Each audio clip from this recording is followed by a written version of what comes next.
우리가 어떠한 일을 하다 보면은 어떠한 일은 이렇게 일을 처리하면 되겠다. 이렇게 생각으로 머릿속으로 판단이 될 때가 있습니다. 많이 익숙하고 많이 해오던 일이다 보니까 이렇게 하는 것이 맞다라고 생각하면서 행동할 때가 많습니다. 이에 빗대어서 교회의 일을 할 때에도 우리가 한 번씩 보면은 이렇게 행하는 것이 맞고 교회의 순리가 맞다라고 생각할 때가 많습니다. 그렇게 하고 일을 행할 때가 많죠. 하지만 우리는 이러한 익숙함에 속아서 이것이 맞다고 생각하고 종종 하나님의 뜻을 물어보지는 않고 일을 처리할 때가 많다라는 거죠. 정작 이러한 일을 처리할 때 어떨 때는 하나님의 뜻에 맞는 걸 수도 있지만 하나님께서 동일한 상황이지만 동일한 사건을 주시지만 그렇게 헤쳐나가지 원하시지 않을 때가 있다라는 거죠. 우리는 이것을 할 때, 교회 일을 할 때에도 하나님께 묻는, 기도로 물어볼 수 있는 그러한 사람들이 되어야 된다라는 겁니다. 오늘 말씀, 본문 말씀도 더불어서 사사기 20장에는 그러한 사람들이 있습니다. 어떠한 일에 대해서도 자기들의 생각과 뜻대로 이것이 맞다고 판단하여서 이들을 조치하는 경우가 많습니다. 그리고 그 다른 사람들을 또한 판단하게 되는 경우가 많죠. 오늘 본문 말씀에서도 그러한 사람들이 나왔고 그렇게 조치하고 있는 사람들의 모습을 보고 있습니다. 자기의 생각대로 자기의 뜻대로 그 일들을 처리하는 사람들이 나타나고 있습니다. 이에 대해서 하나님께서는 어떻게 생각하시는지를, 또한 우리는 이 말씀을 통해서 우리는 어떻게 살아가야 될지를 오늘 본문 말씀과 사사기 20장의 전반적인 내용을 다루면서 함께 알아가 보도록 하겠습니다. 오늘 본문 말씀에 보면 베냐민 지파와 그 베냐민 지파를 제외한 이스라엘 연합 지파가 이제 전쟁을 하고 있는 것을 볼 수 있습니다. 이 전쟁은 막 시작한 것이 아니라 한창 진행되었고 1차전, 2차전을 끝나고 이제 3차전을 전투하고 있는 것입니다. 그런데 이러한 전쟁이 시작된 발단은 우리가 앞서 앞장들을 보면 알 수 있듯이 한 레위인의 가정에서부터 시작이 됩니다. 한 레위인이 자신의 처가 있음에도 불구하고 여러 가지 이유로 인해서 첩을 맞이하게 됩니다. 그리고 그 첩을 맞이하고 그 첩과 지내지만 그 첩은 또한 남편을 두고서 음행을 저지릅니다. 그리고 남편을 버리고 남편에게서 도망가서 자신의 집으로 가죠. 그런데 이 레위인은 이 첩에 대해서 벌은 하진 않고 자신의 주변 시선 때문인지 여러 이유로 인해서 다시 첩을 데리고 오고자 하는 그러한 잘못된 일을 선택합니다. 4개월 동안 방치하고 모른 척하다가 어떠한 이유에서야 자신의 장인의 집에 가서 첩을 데리고 옵니다. 그래서 자신은 자기의 장인의 집에 가서 3일 만에, 이렇게 길어왔죠. 3일 만에 돌아와야 됨에도 불구하고 자신이 레인으로서 해야 될 직분의 일이 있음에도 불구하고 자신의 평안과 쉼을 위해 이틀 더 머무는, 또한 지체하는 모습을 보입니다. 결국에는 자기의 평안을 위해 자신의 사명은 저버리고 쉬다가 지체하게 되었고 결국에는 제 시간에 또한 제때 자신의 집에 도착하지 못하게 됩니다. 결국에 자신의 나태함으로 인해 한밤중에 기브아라는 땅에 도착하여서 유숙하려고 합니다. 그래서 그 땅에 유숙하려고 광장에 앉아 있었지만 기브온 사람들은 그 레위인을 본체만 채 무시하게 되죠. 오히려 기브아 사람이 레위인을 데리고 가고 유숙하게 하는 것이 아니라 다른 지역에서 기브아 땅에 정착했던 한 노인이 그 레위인을 데리고 가고 자신의 집에서 유숙하게 합니다. 그런데 자신의 집에서 쉬게 하는 그 가운데에서 불미스러운 일이 생기죠. 기브아 땅의 불량배들이 이제 그 집을 문을 두드리며 레위인의 첩을 겁탈하고 윤관하고 잔인하게 죽이게 만듭니다. 레이는 그러한 사실을 보고도 여인에 대한 걱정보다는 자신의 안위에 대한 걱정, 그리고 자신은 안전하다는 것에 대해서 한편으로는 편안하게 잠을 자고 일어나는 모습을 보입니다. 그리고 일어나보니 문 앞에서는 자신의 첩이 죽어있는 시체를 보게 되는 거죠.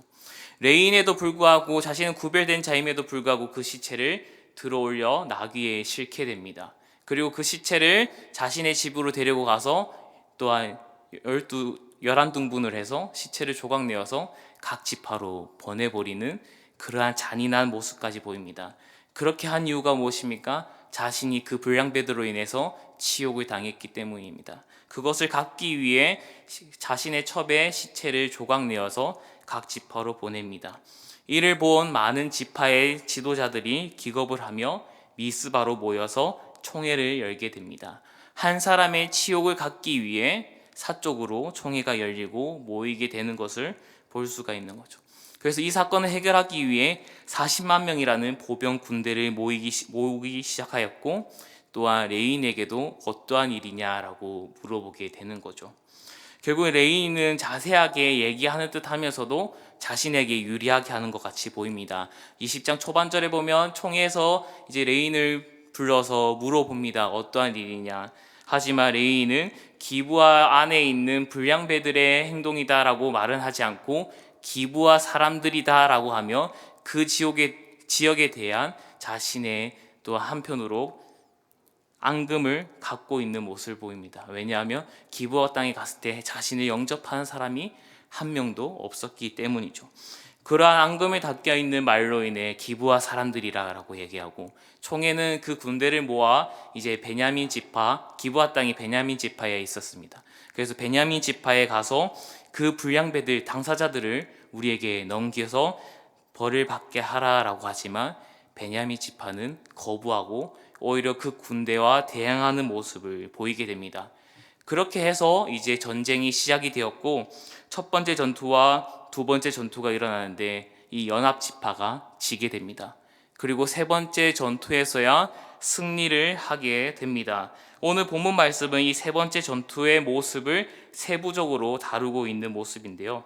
그렇다면 이스라엘 연합 지파가 두 번이나 졌는데 이 세 번째 때 승리할 수 있었던 이유는 하나님께서 베냐민 지파를 직접 치셨기 때문입니다. 오늘 본문 말씀은 아니지만 본문 말씀 바로 앞에 있는 말씀 사사기 20장 35절 말씀을 함께 읽어보도록 하겠습니다. 읽어보겠습니다. 여호와께서 이스라엘 앞에서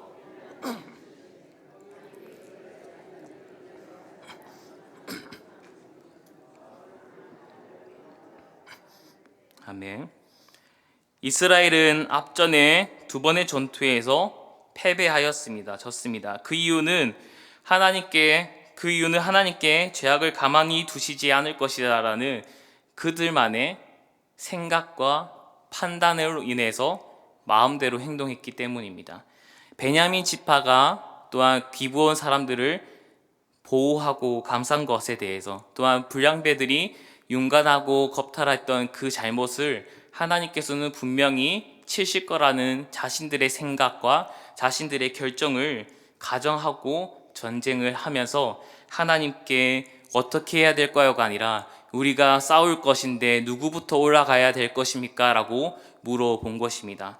하나님께서는 이것에 대해서 잘못했다라고 알려주기 위해 패배를 하게 한 것입니다.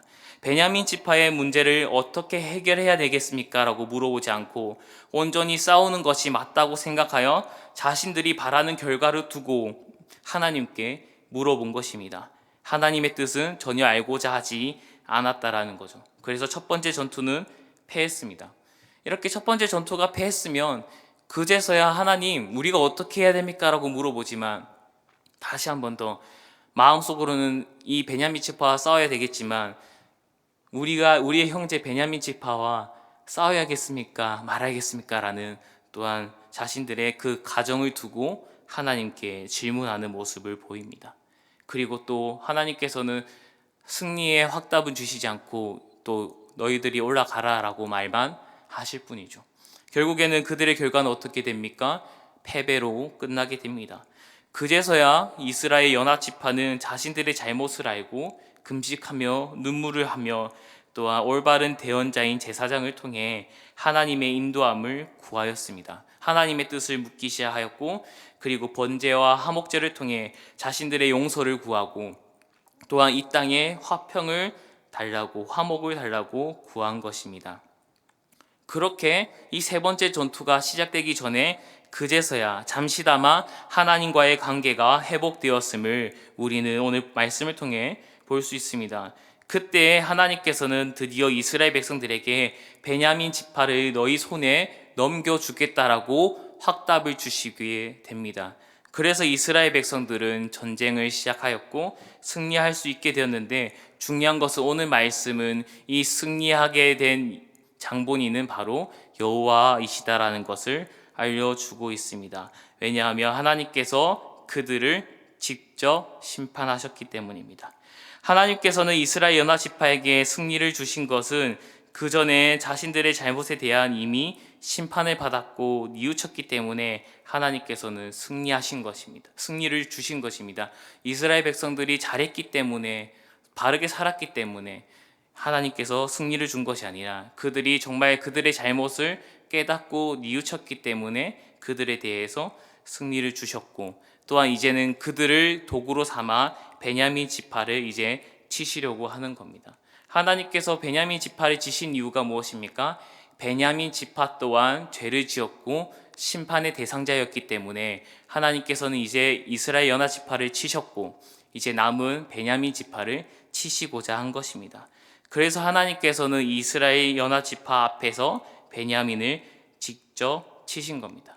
이스라엘 연합 지파의 그 싸움의 전술, 전쟁의 전술이 좋아서가 아니 하나님께서 베냐민 지파를 직접 치셨기 때문에 승리하였다라는 거죠. 오늘 본문 말씀 36절 상반절에 보면 하나님께서 베냐민을 칠 때 그제서야 베냐민 자손이 자기가 패한 것을 알게 되었다라고 합니다. 이스라엘을 심판하셨고 깨우치게 하셨으니 이제는 베냐민 지파를 심판하기 위해 이스라엘에게 승리를 주고 하나님이 직접 치시는 모습을 보입니다. 그때 이제 이스라엘 지파는 하나님께서 승리를 주신 것을 믿고 또한 듣고 베냐민 지파와 열심히 전쟁을 합니다.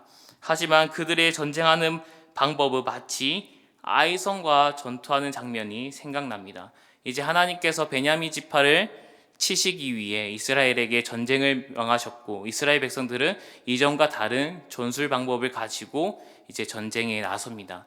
그런데 그 전쟁하는 방법이 마치 여호수아 때 아이성과 전투하는, 가나안 족속과 전투하는 그러한 모습들을 이제 보이게 되고 매우 비슷한 방법이 사용됩니다.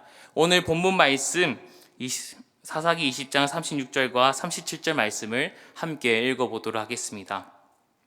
이에 베냐민 자손이 자기가 패한 것을 깨달았으니 이는 이스라엘 사람이 기브아에 매복한 군사를 믿고 잠깐 베냐민 사람 앞에 피하매 복병이 급히 나와 기브아로 돌격하고 나아가며 칼날로 온 성읍을 쳤음이더라. 이처럼 이스라엘 백성들은 유인하는 군대와 숨어있는 복병 군대를 구분하여서 세 번째 전쟁을 시작합니다. 오늘 본문 말씀에 나오는 거죠.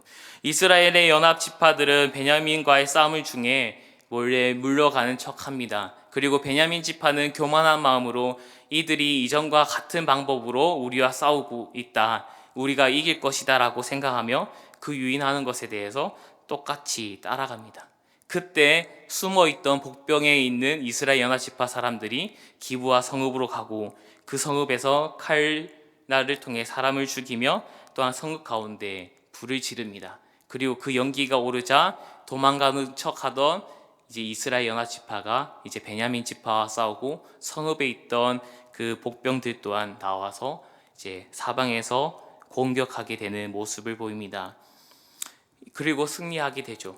이러한 모습은 마치 가나안 족속의 성읍 아이성을 점령할 때의 모습과 비슷합니다. 하나님께서는 이러한 전쟁 방법을 이스라엘 연합 지파에게 허락하신 겁니다. 그 이유가 무엇입니까? 베냐민 지파가 숨겨줬던 기브아 불량배들의 죄악이 가나안 족속들과의 모습과 그러한 죄악들과 똑같기 때문입니다. 그래서 하나님께서는 그 악한 자들을 감싸고 또한 숨기고 있는 베냐민 지파 또한 벌하신 거죠. 베냐민 지파는 자신의 소견대로 보호하였습니다. 기브아의 불량배들을 보호하고 자신의 동족을 보호하는 잘못된 일을 선택하고 있었던 거죠. 그래서 하나님께서는 그 가나안 족속과 같은 삶을 살고 있는 기브아 성읍을 하나님께서는 또한 그것을 숨기는 베냐민 지파를 심판하신 것을 보여주십니다. 마치 가나안 족속을 상대하는 것처럼, 심판하는 것처럼 베냐민 지파를 심판하고 있는 것을 볼 수 있습니다. 오늘 본문 말씀 20장 46절 말씀을 함께 읽어보도록 하겠습니다. 이날에 베냐민 사람으로서 칼을 빼는 자가 엎드려진 것이 모두 2만 5천 명이니 다 용사였더라. 마치 하나님께서는 베냐민 지파를 가나안 족속 대하듯이 심판하시고 있으며 거의 모든 군인들을 쓸어버리는 모습을 보여주고 계십니다. 하나님을 따르지 않고 뜻을 떠나게 되자 이제는 가나안 사람과 같아져 가는 그 베냐민 사람들의 모습, 기브와 성읍의 사람들의 모습을 오늘 본문 말씀은 보여주고 있고, 또한 이것을 하나님께서는 가나안 족속과 같이 대하고 있는 모습을 보여주며 결국에는 2만 5천 명이 죽게 됩니다. 다 칼을 빼는 자들이었습니다. 하나님의 뜻을 저버리고 자신의 생각이 맞다고 생각하여 불량배를 위해 싸우는 군사들은 다 죽고 심판받게 되었다라는 것을 오늘 본문 말씀은 알려주고 있습니다. 하나님께서는 이렇게 베냐민 지파까지 심판하셨다라는 것을 우리는 볼 수가 있습니다. 이스라엘 연합 지파도 심판하시고 이제는 베냐민 지파까지 심판하십니다. 베냐민 지파가 기브아 지역 불량배들의 악함을 보고 그 악함에 대해서 하나님께 대하여 어떻게 했으면 좋겠습니까? 하나님의 뜻을 알려주시옵소서라고 물어보기만 하였다면 그들을 감싸고 자신의 뜻대로 소견대로 행하는 일은 없었을 것입니다. 하지만 오늘 본문 말씀에 또한 19장 첫째 말씀에 그때에는 이스라엘의 왕이 없었으므로 자기 소견대로 행하던 시대였습니다. 결국 그들은 자기의 소견대로 맞게 판단했던 것이죠. 결국에는 그 끝의 결과는 심판이었다라는 겁니다. 이렇게 베냐민 지파는 처참하게 졌습니다. 26,700명의 군대 중에 25,000명에 달하는 군사들이 죽게 되었고, 또한 연합군의 복병이 칼날로 온 성읍이 이제 칼로 쳐졌습니다. 많은 사람들이 죽게 되었죠. 이것으로 이제 승패는 판결났습니다. 군인들은 도망가고 2만 5천 명이나 죽었기 때문에 베냐민 지파는 이제 싸울 수 없는 그러한 지경에 머무른 것이죠. 그런데 하지만 이스라엘 연합 지파는 여기서 멈추지 않습니다. 오늘 본문 말씀 사사기 20장 48절 말씀을 한번 읽어보도록 하겠습니다. 읽겠습니다. 이스라엘 사람이 베냐민 자손에게 돌아와서 온 성읍과 가축과 만나는 자들을 치고 닥치는 성읍은 모두 불살랐더라.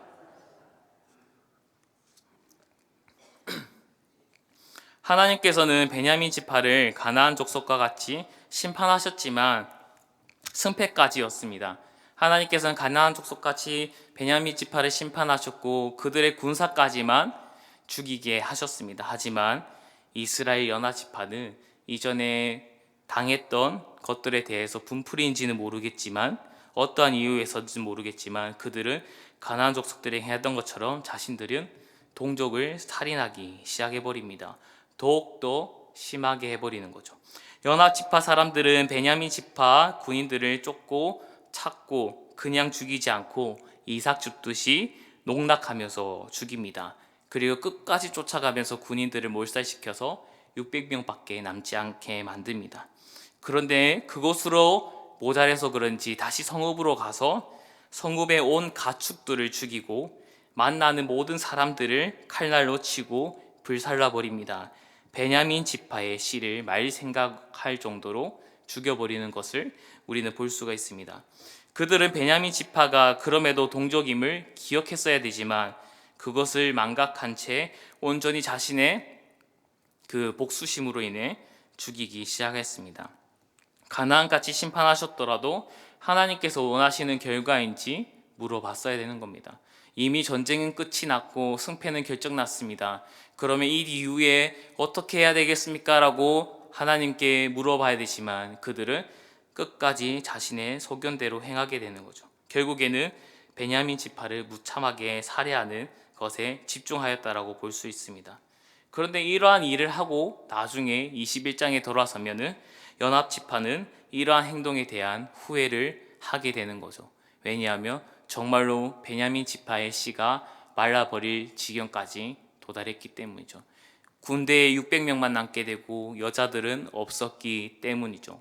베냐민 지파가 없어질 지경에 놓여서 그들은 후회하게 되는 모습 또한 우리는 뒤에서 보여주게 되는 겁니다. 결국에 베냐민 지파의 멸종 사건을 보았을 때 이스라엘의 사회의 혼란과 타락은 극에 달하였다라는 것을 우리는 볼 수 있습니다. 신앙이라는 이름을 통해 자신의 모든 행동과 그다음 생각을 정당화하려는 모습이 발견되어지고 있습니다. 이스라엘에게는 자신의 생각과 행동, 소견들을 이루기 위해서 정당화시키기 위해 하나님을 이용하는 모습밖에는 이제 남지 않았더라는 거죠. 이 전쟁은 어디서부터 시작이 되었습니까? 한 레인의 타락에서부터 시작이 되었습니다. 한 레인이 하나님의 소견대로 살지 않고 하나님 뜻대로 살지 않고 자신이 원하는 대로 첩을 두었다라는 거죠. 그리고 이 레인의 사건에 대한 판결 또한 임의로 총회가 모여서 자신들이 판결하고 자신의 뜻대로 결정하여서 베냐민 지파와 전쟁한 것입니다. 만약에 하나님의 판결을 기다리고 하나님의 뜻을 물어왔다면 이러한 전쟁은 아마 다르게 되었을 것입니다.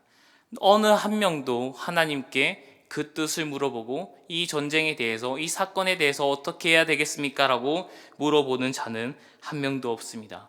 연합 지파에도 없었고 베냐민 지파에 또한 이 불량배들을 어떻게 하면 좋겠습니까? 라고 물어보는 자가 한 명도 없었다라는 거죠.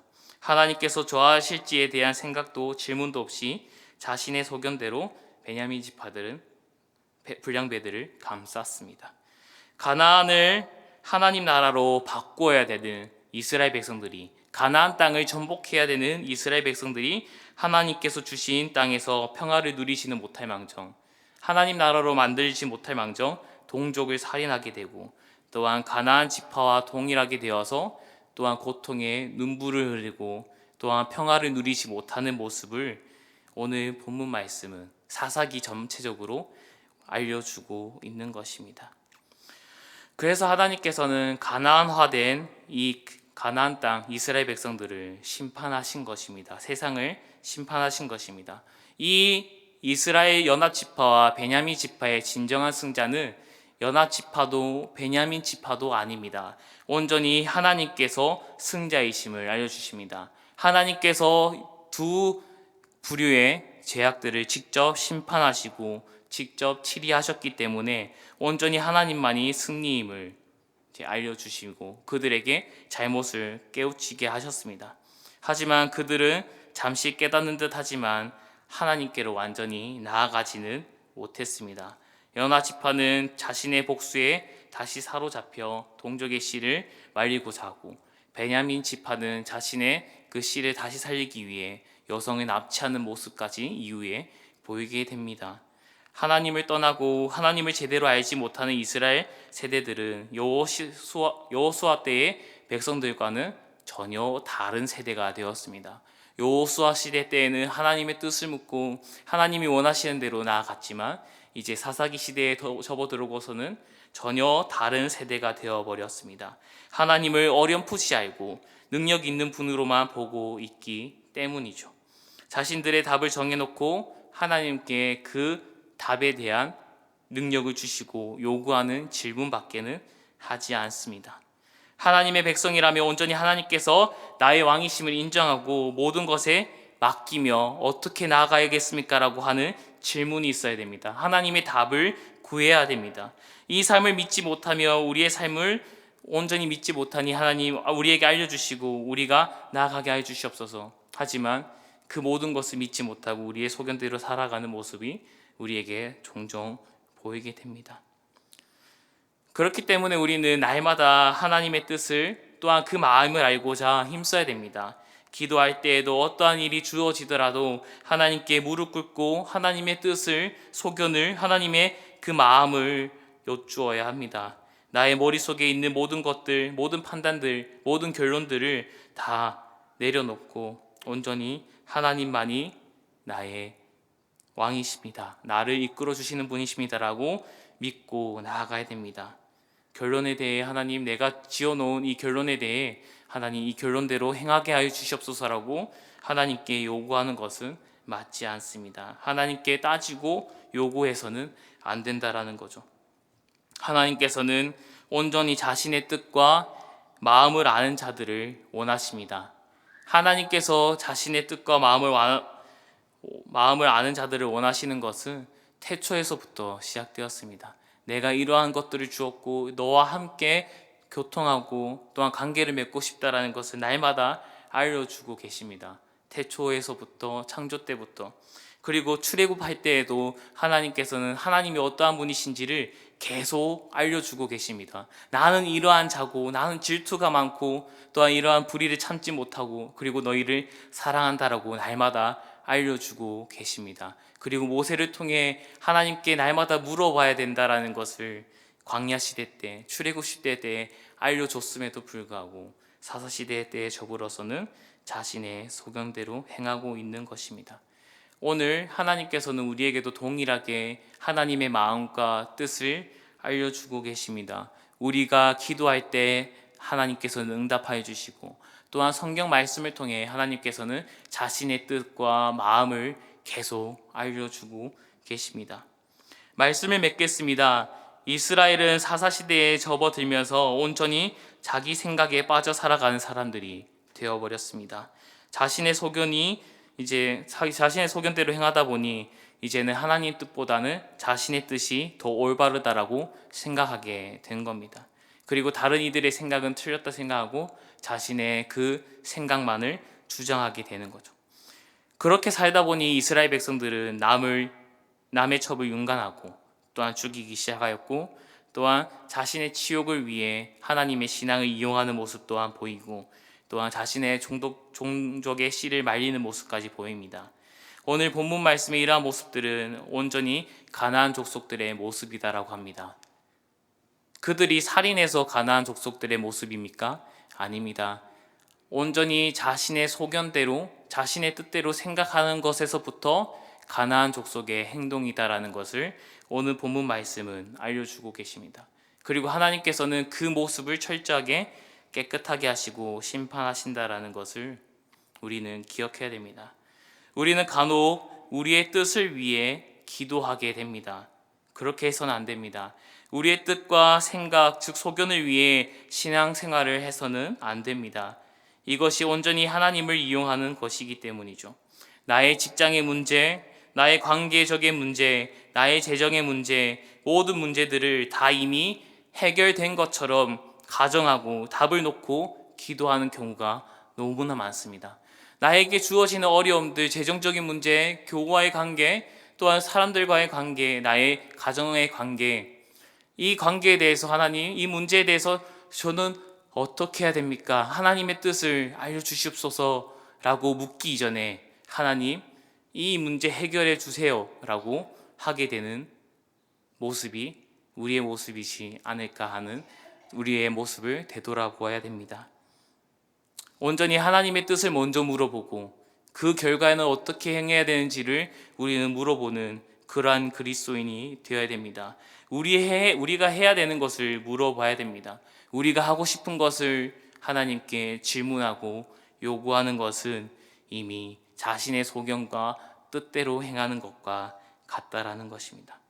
예수님께서는 자신이 원하는 것이 있었습니다. 겟세마네 동산에서 피눈물을 흘리시면서 정말 십자가에 달리기 싫다라고 하나님께 고백을 하였지만 그래도 하나님께서 원하시는 것이면 그대로 하여 주시옵소서라고 고백하며 기도하였습니다. 우리는 예수님과 같이 이러한 기도의 삶, 신앙의 삶을 살아가야 됩니다.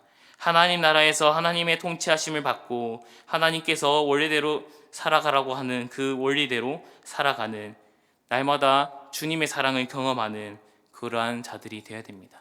이러한 은혜가 우리 사랑하는 승동교회 성도님들에게 주어지기를 간절히 소망합니다.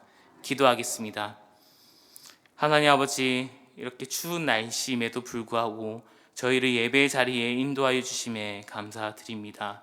온전히 하나님만 바라보며 하나님께서 원하시는 삶을 살아갈 수 있도록 우리가 기도로 또한 성경 말씀을 통해 하나님께 묻게 하여 주시옵소서. 때로는 우리가 원하는 것들이 있더라도 우리가 하고 싶은 일이 있더라도 그 마음을 내려놓고 하나님이 원하시는 대로 행하게 하여 주시옵소서라고 고백하며 신앙생활을 하는 우리가 될 수 있도록 도와주시옵소서. 우리의 마음에 있는 작은 악한 마음 또한 하나님 지워주시고 깨끗게 해주시고 온전히 예수 그리스도의 그 삶을 본받아 그 길을 따라가는 우리 사랑하는 성동교회의 성도님들이 될 수 있도록 도와주시고 인도하여 주시옵소서. 예수 그리스도 이름으로 기도드리옵나이다. 아멘.